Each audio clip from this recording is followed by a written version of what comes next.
Nesse vídeo a gente vai falar sobre Quetzalcoatl, o calendário maia asteca, o fim do mundo, as mitologias mesoamericanas, o eclipse, qual a origem da palavra eclipse, como os povos originários lidam com o eclipse, como que a gente lidou na internet com o eclipse e como o pensamento medieval tem tomado aí as nossas vidas, as nossas entranhas e como a gente está numa volta ao medievalismo.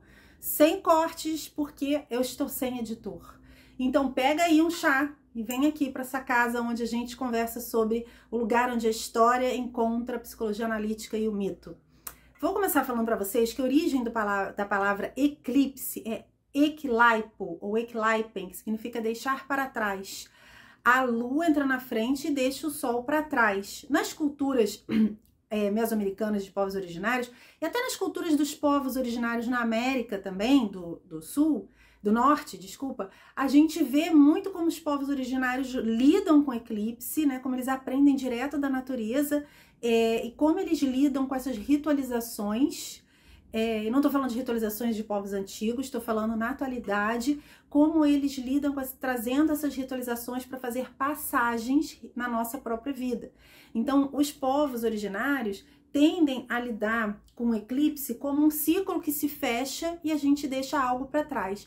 A astrologia tem falado muito disso, né? Mas como a gente hoje vive nesse momento de terrorismo, né, em que todo o fenômeno astrológico que acontece agora, são milhões de vídeos na internet contando como o mundo vai acabar e as pessoas nos Estados Unidos estão guardando comida, porque se o dia virar noite aí as pessoas iam ter uma guerra civil, e eu não quis entrar nessa onda, por isso eu tô gravando o vídeo a posteriori do eclipse. Na verdade eu quis curtir o meu eclaipo, o meu deixar para trás, o meu fechamento de ciclos, e não quis estar na internet nessa vibe de terror, né? E isso tem muito a ver com a Idade Média. E é muito louco, eu estudo muito a Idade Média, né? Inclusive eu tenho uma tese sobre como foi registrado essas histórias originárias na passagem para a Alta Idade Média, essa mudança de pensamento por causa da religiosidade, como foram registradas as histórias tradicionais na Alta Idade Média. E isso muda o lugar da mulher, da sexualidade, da religião, do sagrado, da relação com a terra, né? E como a gente ainda vive muito sobre a égide do pensamento renascentista, do pensamento medieval, por que a gente não consegue mudar? Porque a gente não tem consciência. A gente não tem consciência. É como se você tivesse um relacionamento abusivo, mas você não soubesse que ele é um relacionamento abusivo. E aí você acha aquilo normal, a culpa é sua. Então a gente faz o quê? A gente tá vendo muito no momento que a gente vive, não a síntese de tudo para começar algo novo. A gente tá vendo movimentos pendulares, né? Eu tenho esse pensamento aqui, eu vou tá na luz, porque eu tô vendo como é que ele se manifesta, né? Tá organizado, tá estruturado nessa sociedade, mas não acho bom. Vamos pro extremo oposto? O extremo oposto, ele não constrói nada novo, né? Ele destrói só. Ele vai para aquele movimento na sombra. Então, na época do ano 1000, ia passar um cometa. E por que passar esse cometa? E porque na Bíblia estava escrito, a 1000 chegarás, e não passarás, de 1000 não passarás, né? As pessoas da Idade Média começaram a achar que o mundo ia acabar. E aí, teve muitos movimentos sociais e pessoais em função desse fim de mundo.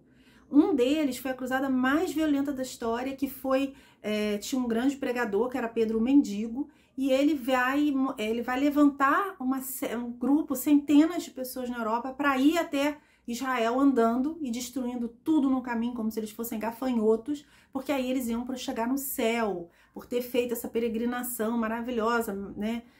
São incoerências cognitivas, né? Vai matar, vai destruir, vai estuprar, vai roubar, mas vai chegar no céu porque chegou em Israel. E a gente ainda vê muita incoerência cognitiva em função de religião e da psicologia sendo usada pela religião, pelo mercado, né? E essas vendas de terapias que são todas muito em função de manter o status quo e não de quebrar, construir algo novo, né?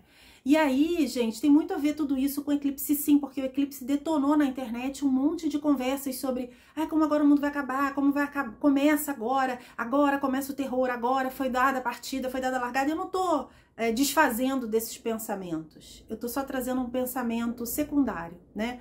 Então, quando a gente fala de calendário maia, né, a gente fala desse fim de ciclo também, porque em 2012 acabava o calendário maia.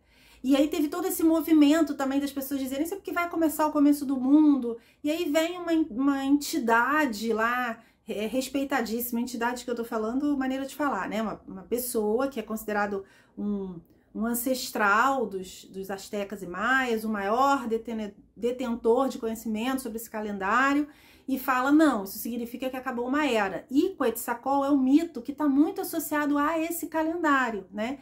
É uma divindade asteca, mas que também se repete em outras culturas mesoamericanas, por exemplo, os maias. Só que nos maias, o mito de Quetzalcóatl vai ter outro nome. E eu não sei pronunciar, é com K, U, alguma coisa. Esse mito é que vai ser usado no Pantera Negra. Essa divindade que está associada à serpente com plumas, porque a serpente, tem que lembrar que na nossa mitologia atual, porque a gente tem mitologias atuais, a gente tem muitas mitologias atuais, e eu não estou questionando se existe alien ou se não existe alien, mas alien, se a gente for estudado daqui a 200, 300, 400 anos, aliens fazem parte da nossa mitologia contemporânea, independente se eles existem ou não, né? Como vão ter pessoas que vão dizer, não, Afrodite, Atena e Hera existiam. Tem gente que vai dizer, isso não é mitologia. Tem gente que vai dizer que esses deuses existiram. Então, eu não estou confrontando a crença de ninguém, né? Estou dizendo que parte disso está se tornando uma mitologia contemporânea.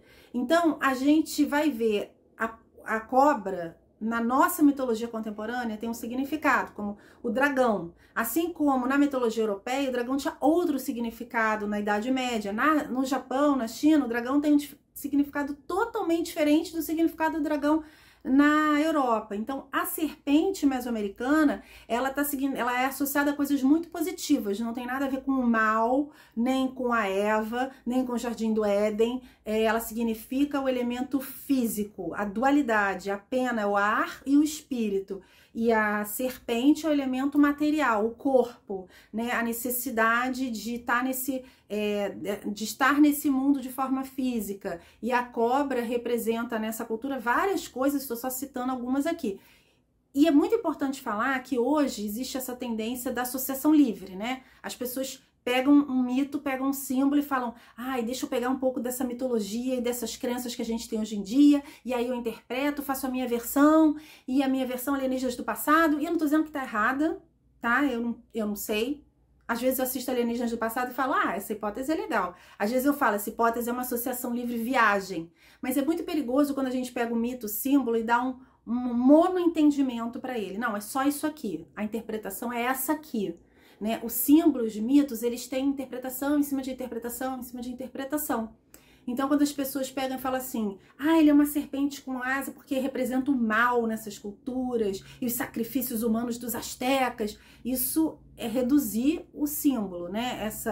O Quetzalcóatl não estava associado aos sacrifícios dos astecas, né? Que era uma cultura que fazia sacrifícios, né? Uma cultura... Não cabe a gente agora falar disso, pra gente não sair do tema. Quetzalcóatl, ele vai representar o fim de eras e o fim de ciclos e o renascimento de raças. Então, eles falam no calendário maia que tiveram 5 sols. E que Quetzalcóatl, quando acabou o 4º sol, que todos os sols que eram eras acabaram por dilúvios, fogo. E aí a gente vai ter Quetzalcóatl dizendo que como ele fazia a nova raça, ele pegava os ossos de todas as raças que existiam naquela época, pegava o sangue da sua orelha para dar vida àquela nova raça. O calendário maia dizia respeito ao 5º sol e à 5ª raça que teria existido nesse planeta. Então o calendário maia fala através da lenda de Quetzalcóatl de reset. Sim, isso é um aspecto do mito. Outro aspecto muito interessante do mito de Quetzalcóatl, que eu acho, é da morte e do renascimento associado ao fim das eras, né? E ele fala dessa dualidade humana, do espírito e da matéria. Não é do bem e do mal, é do espírito e da matéria, né? E ele vai falar também muito forte dessa capacidade de transmutação. Então, quando Quetzalcóatl decide que ele não quer mais viver nesse mundo, ele pede para fazerem um baú de jade e queimarem ele dentro do baú. O fogo, né, vai fazer uma... Como chama? Vai queimar, gente, vai fazer uma fumaça. E a fumaça vai subir até o céu. Então, ele sai da Terra e vai para o céu, ele muda de plano, né? E lá no céu ele vira a estrela Vênus. Que a estrela Vênus, que é o único planeta que a gente vê a olhos nus como estrela, né? E que vai estar associada a várias culturas, inclusive aos reis magos, que vão seguir a estrela Vênus, porque existiu uma astrologia de leitura dos ciclos de Vênus muito forte na antiguidade. Então eles vão seguir a estrela de Vênus para encontrar o Messias. Então é um mito que traz muitas versões interessantes para a gente refletir quando a gente fala de fim de ciclos, e tudo que a gente vê no macro a gente tem que ver no micro. Então, como foi o fim de ciclo na sua própria vida nesse tempo, né? E falando sobre jabá aqui, gente, eu tenho que dar um jabá, minuto do jabá. Corre lá para conhecer o Hub Brain, é uma cooperativa de psicologia analítica e psicoterapia breve de base analítica, com profissionais super especializados, né, para fazer frente a esse mundo que existe na web de coaches e psicologias e terapias com pessoas recém-formadas ou sem formação nenhuma. Vamos lá conhecer o Hub Brain. Mas voltando aqui, gente, ao nosso Eclaipo, né, que a lua deixa o sol para trás, né? O que seria um tempo de refletir quando a gente olha a nossa sombra, né? Aquilo que tá ruim, aquilo que tá pesado, aquilo que tá negativo na nossa vida, e a gente consegue dizer, isso aqui eu vou deixar para trás, e começar um novo sol, um novo ciclo quando o sol voltar. Então, gente, uma coisa interessante que eu quero falar é da dificuldade de trazer para YouTube pesquisadores sérios, né? É muito difícil porque as pessoas estão lá comprometidas com as suas pesquisas, com as suas viagens, com seus grupos de alunos, com seus institutos de pesquisa, com a academia às vezes. Então, eu, por exemplo, não gravei nada do Joseph Mugler, que é autor de Deus Interior, e que era um pesquisador que ia de país em país estudando como os arquétipos antigos se manifestavam hoje, né? Tem nada a ver com religião. Por exemplo, o arquétipo de Afrodite, o arquétipo de Atena. Como que isso se manifesta na mulher hoje? Quem é a mulher que tem arquétipo de Atena hoje, né? Depois a gente pode fazer um vídeo sobre arquétipos. Não tem nada a ver com religião essa pesquisa dele, né? Então, assim, ele ia pesquisando os arquétipos em loco, né? E era uma pesquisa fantástica. E você botar aí Joseph Mugler, você vai achar só palestra acadêmica. A gente não consegue nessa terra de ninguém que virou YouTube, cuidado com essas pesquisas que vocês veem do monomito, né? Que pega um mito e diz assim, não, esse mito significa isso. Porque os mitos têm muitas versões, inclusive da versão grega para a versão romana, às vezes muda completamente o mito, né? Por exemplo, o mito tem muitos mitos, vão mudar, vão ser outros mitos quando são apropriados por Roma.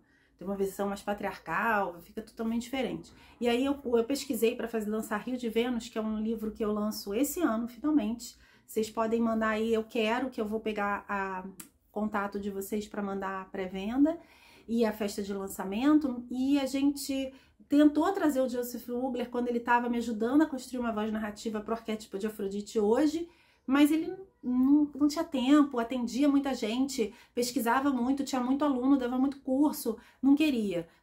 Eu sou divulgadora da pesquisa da doutora Joni Glasman. Tô até tentando convencer ela a deixar eu lançar o livro dela junto com o livro que eu escrevi, que eu lanço ano que vem, no comecinho do ano, sobre o mistério na Amazônia. E eu fiz, muita gente na internet cita a pesquisa da Jane baseado nos meus vídeos e não me cita, e às vezes nem cita a Jane. Então eu falo para ela, tô falando para ela da importância da gente lançar um box, meu livro de romance e o livro dela que foi a base de pesquisa.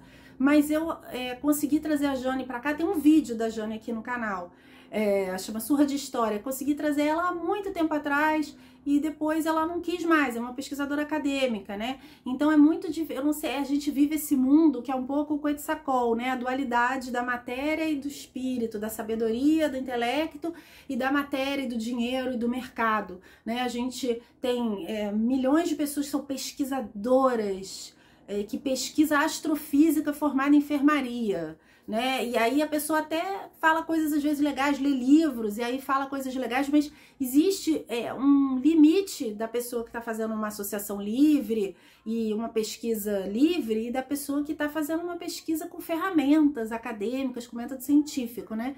E a gente não consegue trazer para esse mundo essa dualidade. A academia tá lá na academia muito isolada. Eu acho que vai chegar uma hora que vão se romper essas fronteiras, né? Que a gente vai conseguir trazer a academia para trazer mais conhecimento no dia a dia do mundo, né? Trazer o acadêmico ou o pesquisador de institutos de pesquisa, ou o pesquisador que está dando aula lá para os seus alunos, e trazer para dar aula assim mais aberto, mais acesso, né? Para a gente ter menos essas fronteiras do saber, porque o QI está caindo no mundo. Essa é a primeira geração que os filhos têm menos QI que os pais. Isso, para mim, se explica pela internet. Então, sai agora do digital e vai ler um livro em homenagem aos povos originários, já que dia 19 foi o Dia dos Povos Originários. Vai procurar algum indígena que esteja escrevendo sobre cultura indígena, seja de criança, seja de adulto. Vamos deixar os povos originários entrarem com seus tambores, com seus mistérios, com o seu conhecimento ancestral na nossa vida, nesse mês que é o mês que a gente comemora o Dia dos Povos Originários. E dia 23, feriado, 19 horas, eu vou estar aqui com Eduardo Spohr, falando sobre São Jorge, na literatura dele, que escreve Santo Guerreiro, e na minha pesquisa de História, Mitologia e Religiões.